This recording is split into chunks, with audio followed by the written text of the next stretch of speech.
ગુજરાતના દરેક નાગરિકોને અમે રાજ્ય સરકાર વતી ખાતરી આપવા માંગીએ છીએ કે ગુજરાત રાજ્યમાં પેટ્રોલ અને ડીઝલનો કોઈ પણ પ્રશ્ન નથી. બધા જ પેટ્રોલ પંપ ઉપર પૂરતો જથ્થો ઉપલબ્ધ છે, તેમજ આપણી પાસે પૂરતો બફર સ્ટોક પણ ઉપલબ્ધ છે. તેથી કોઈ પણ નાગરિકે બિલકુલ ગભરાવાની જરૂર નથી કે પેટ્રોલ પંપ બહાર કોઈ પણ કન્સર્નથી કોઈ પણ લાઈન લગાડવાની જરૂર નથી. જ્યારે પણ પેટ્રોલ ડીઝલનો જેટલો જથ્થો જોઈએ એ પૂરતા પ્રમાણમાં ઉપલબ્ધ છે.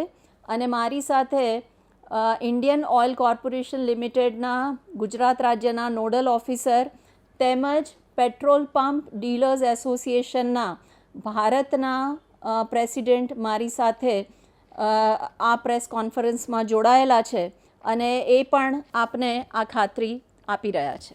मैं Sanjeev Behera, executive director and state head Indian oil corporation Gujarat state office. मैं स्टेट लेवल कोऑर्डिनेटर भी हूँ ऑयल इंडस्ट्रीज़ का, गुजरात में भी हूँ.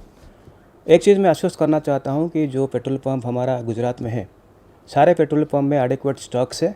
हमारे पास जो डिपोज एंड टर्मिनल्स है उसमें भी एडिक्वेट स्टॉक है. तो buffer stock, sufficient buffer stock है और कोई पैनिक का कोई इशू नहीं है. मैं आप लोगों को रिक्वेस्ट करना चाहता हूँ, जो पेट्रोल पंप है वहाँ पे आइए, लेकिन कोई क्यू लगाने का ज़रूरत नहीं है. एडिक्वेट इन्वेंट्री है. जब चाहे any point of time you can come to our outlets and you can take fuel. Nothing to panic, that much assurance I can give on behalf of the oil companies. And एक चीज़ हमको कुछ media में देखने को मिला था कि कुछ आउटलेट हमारा बंद कर दिए हैं. वो वेरीफाइड नहीं है अभी. हम डेफिनेटली उसको वेरीफाई करेंगे. इन केस कोई डीलर हमारा जो रूल्स एंड रेगुलेशंस है उसके अगेंस्ट में काम करता है और आउटलेट बंद कर दिया है, इन्वेंट्री होने के बाद भी स्टॉप कर दिया है, पब्लिक इनकन्वीनियंस हुआ है, definitely I assure will take definitely action. That much assurance I can give. Thank you. ભાઈઓ, આજે અમદાવાદમાં અને એક બે શહેરોમાં, ગુજરાતના એક બે શહેરોમાં જે પેટ્રોલ પંપ ઉપર પેટ્રોલ ડીઝલ લેવા માટે જે લાઈનો લાગી છે એ કેવળ ને કેવળ અફવા છે. અને એક પેટ્રોલ પંપ એસોસિએશનના ડીલરના એસોસિએશન તરીકે અને પ્રેસિડેન્ટ તરીકે હું આપને ખાતરી આપું છું કે ત્રણેય ઓઇલ કંપની તરફથી અમને પૂરતા પ્રમાણમાં જથ્થો મળે છે, બફર સ્ટોક પણ છે અને તેમને સપ્લાયના કામના કલાકો પણ વધાર્યા છે. જે 5 વાગ્યાનો સમય હતો એને બદલે પણ કામના કલાકો વધાર્યા છે, સપ્લાયનો જથ્થો પણ વધાર્યો છે. માટે પબ્લિકને જોઈએ એટલું પેટ્રોલ અને ડીઝલ મળે છે. અને આવી કોઈ પેનિક તમે ન કરશો, ખોટી અફવાઓમાં ન જોડાઓ.